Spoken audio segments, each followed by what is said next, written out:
नमस्कार, आप देख रहे हैं एसटीवी न्यूज। मैं हूं मोहम्मद सादिक हुसैन। खबरों की शुरुआत में डालते हैं आज की हेडलाइंस पे एक नजर।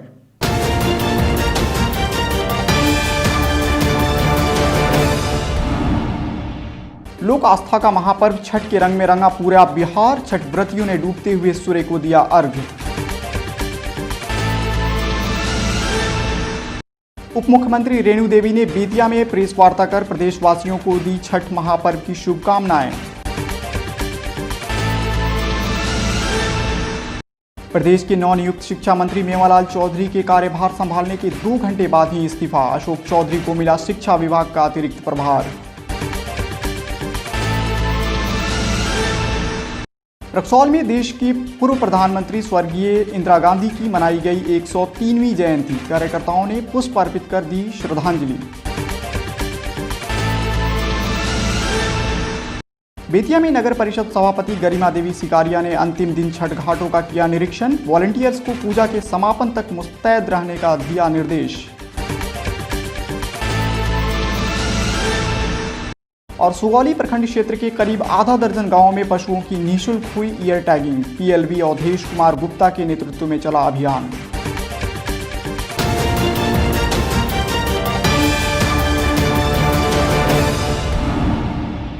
सबसे पहले बात छठ पूजा की। लोक आस्था का महापर्व छठ के रंग में पूरा बिहार रंगा है। सुदूर गांवों से लेकर शहरों तक अमीर गरीब हर वर्ग पूरी श्रद्धा भक्ति और आस्था के साथ छठी मैया की पूजा में लीन है। घर से लेकर घाटों तक छठ मैया के सुरीले गीत गूंज रहे हैं। कोविड-19 को देखते हुए प्रशासन ने छठ पर्व के लिए गाइडलाइंस जारी किए हैं। अच्छी बात यह है कि लोग खुद भी कोरोना से बचाव के साथ साथ पर्व को हर्षोल्लास के साथ मना रहे हैं। बड़ी संख्या में लोगों ने अपने घरों में ही भगवान भास्कर को अर्घ्य देने की तैयारी की है। घाटों पर साफ सफाई को लेकर आकर्षक रोशनी की व्यवस्था की गई है।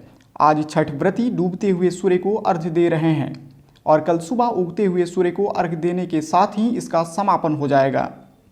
इसके साथ ही श्रद्धालुओं ने बुधवार को नहाए खाए और गुरुवार को खरना पूजा किया था। बिहार सरकार में नवनियुक्त उप मुख्यमंत्री रेणु देवी ने बेतिया में एक प्रेस कॉन्फ्रेंस किया। अपने प्रेस कॉन्फ्रेंस में उन्होंने कहा कि बिहार को विकसित राज्य बनाने का संकल्प हर हाल में पूरा किया जाएगा। साथ ही अपने कार्यकाल में अधूरे पड़े कार्यों को हर संभव पूरी करने की कोशिश रहेगी। इसके साथ ही उन्होंने कहा कि बिहार की उप मुख्यमंत्री होने के साथ ही वह सबसे पहले बेतिया मझौलिया की जनता की ऋणी है। वहीं उन्होंने कहा कि मुझे पंचायती राज्य के साथ ही उद्योग विभाग की जिम्मेदारी भी मिली है। ऐसे में आत्मनिर्भर भारत के साथ ही आत्मनिर्भर बिहार बनाने के लिए कोई भी युवा यदि उद्योग लगाने के लिए आगे आता है तो सरकार उसकी हर संभव सहयोग करने के लिए तैयार है। इस दौरान उन्होंने प्रदेशवासियों को छठ महापर्व की शुभकामनाएं भी दी।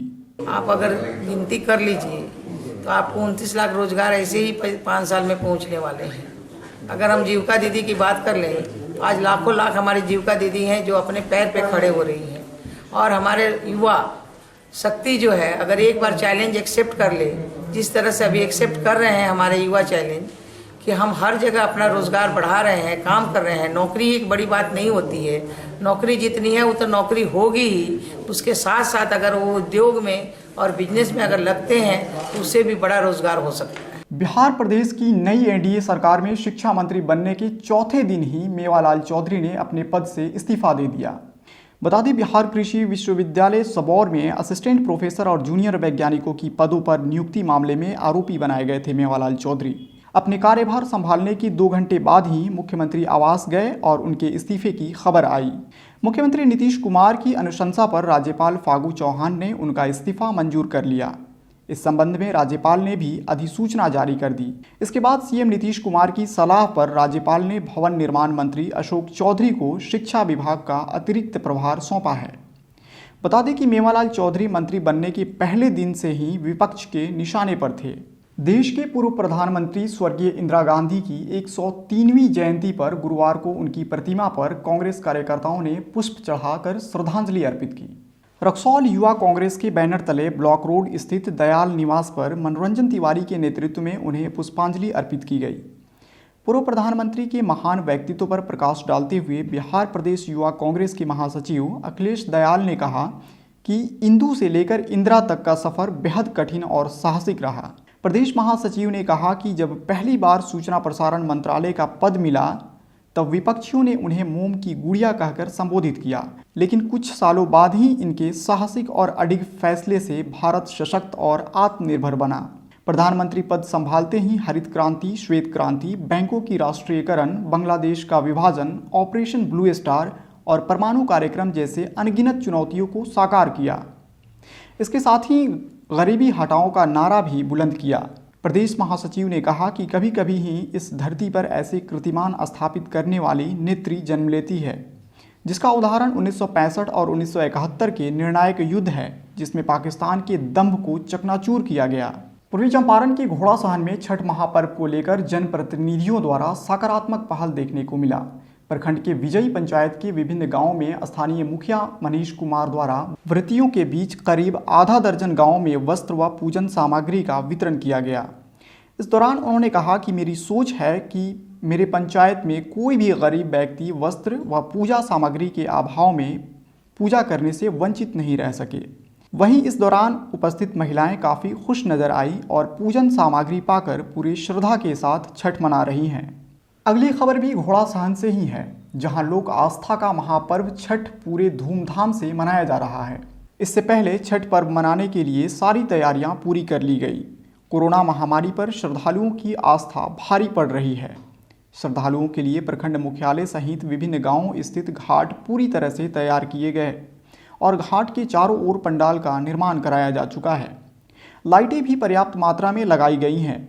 अरुणा नदी के तट पर स्थित छठवा घाट पर भी पूरे धूमधाम से छठ मनाया जा रहा है। सारी तैयारियां पूरी कर लेने के बाद छठ घाट सेवा समिति के अध्यक्ष लालबाबू पासवान ने बताया कि छठ घाट पर भव्य प्रवेश द्वार भी बनाया गया है। वहीं करीब 300 मीटर तक सेलिंग लगाया गया है। साथ ही घाट पर सूर्य मंदिर समेत सभी सिरसोपता पर रंग रोगन का कार्य भी किया गया है। वहीं नदी के उस पार भी बनकटवा प्रखंड के जगिराहा व बिजबनी गांव के ग्रामीण छठ पूजा करते हैं, जिसके कारण घाट पर हजारों की भीड़ इकट्ठा होती है, जिस पर नियंत्रण के लिए प्रशासन के द्वारा पर्याप्त मात्रा में पुलिस बल की व्यवस्था की गई है। वीडियो अशोक कुमार ने बताया कि कोरोना महामारी से बचने के लिए सभी श्रद्धालुओं को 2 गज की दूरी, मास्क है ज़रूरी की बात कही जा रही है। वहीं बिना मास्क के घाट पर नहीं आने की लोगों से अपील की जा रही है। अब बात पूर्वी चंपारण के सुगौली की, जहां प्रखंड क्षेत्र के करीब आधा दर्जन गांवों में पशुओं की ईयर टैगिंग की गई। यह ईयर टैगिंग और पंजीकरण का कार्य PLV अवधेश कुमार गुप्ता के द्वारा किया गया। इस दौरान पशुपालकों को जागरूक करते हुए उन्होंने कहा कि पशुओं का टीकाकरण के पूर्व ईयर टैगिंग लगाकर रजिस्ट्रेशन कराना अनिवार्य है। यह टैगिंग पूरी तरह से निःशुल्क है। यह पशुओं के लिए आधार कार्ड की तरह है। टैग लगाने से खो गए या चोरी हुए पशुओं का पता लगाना आसान हो जाएगा। वहीं उन्होंने कहा कि सरकार के द्वारा पशुओं के लिए चलाई जा रही विभिन्न योजनाओं का लाभ ईयर टैगिंग लगे पंजीकृत पशुओं को ही प्राथमिकता के आधार पर दिया जाएगा। अगली खबर पश्चिमी चंपारण से है, जहां छठ महापर्व को लेकर साफ सफाई को फाइनल टच दे दिया गया है। इसके लिए बेतिया नगर परिषद द्वारा विशेष टीम बनाई गई थी। ईओ के साथ खुद नगर परिषद सभापति गरिमा देवी शिकारिया लगातार अंतिम दिन तक विभिन्न छठ घाटों का निरीक्षण और तैयारियों का जायजा लिया। मुख्य रूप से बैरिकेडिंग व सुरक्षा बंदोबस्त को लेकर वॉलंटियर्स को मुस्तैद रहने का निर्देश दिया, ताकि व्रतियों को किसी तरह की कोई परेशानी नहीं हो। इसके साथ ही उन्होंने कहा कि बिहार का सबसे प्रसिद्ध लोक आस्था का महापर्व नेम टेम विधि विधान सब कुछ लोक आस्था से जुड़ा हुआ है। इसको लेकर पूरी सावधानी बरतने की जरूरत है। भारत नेपाल के बॉर्डर पर तैनात SSB 47वीं के कमांडेंट प्रियव्रत शर्मा ने STV न्यूज़ के माध्यम से रक्सौल और उत्तर बिहार से सटे हुए नेपाल बिहार के सबसे बड़े पर्व छठ के अवसर पर अपनी टीम की तरफ से लोगों को शुभकामनाएं दी हैं। नमस्कार। छठ के इस पावन अवसर पर मैं SSB 47वीं वाहिनी की तरफ से सब रक्सौल वासियों और भारत नेपाल की सीमा के वासियों को छठ की हार्दिक शुभकामनाएं देता हूं। जय हिंद। आज के लिए बस इतना ही। STV न्यूज़ पर प्रसारित होने वाली खबरें, प्रोग्राम्स आप GTPL के चैनल नंबर 985 और डेन के चैनल नंबर 155 के साथ साथ आप अपनी सुविधा अनुसार मोबाइल फ़ोन पर भी देख सकते हैं। आप अगर हमें YouTube चैनल के माध्यम से देखना चाहते हैं तो STV न्यूज़ के ऑफिशियल YouTube चैनल को सब्सक्राइब करें और बेल आइकन्स को दबाकर ताज़ा वीडियोज़ की नोटिफिकेशन प्राप्त करें। फेसबुक पर जुड़ने के लिए STV न्यूज़ के फेसबुक पेज को लाइक करें और ट्विटर पर STV न्यूज़ को फॉलो करें। तमाम लेटेस्ट अपडेट के लिए देखते रहिए उत्तर बिहार का तेजी से उभरता हुआ न्यूज़ चैनल STV न्यूज़, सच की आवाज़। नमस्कार।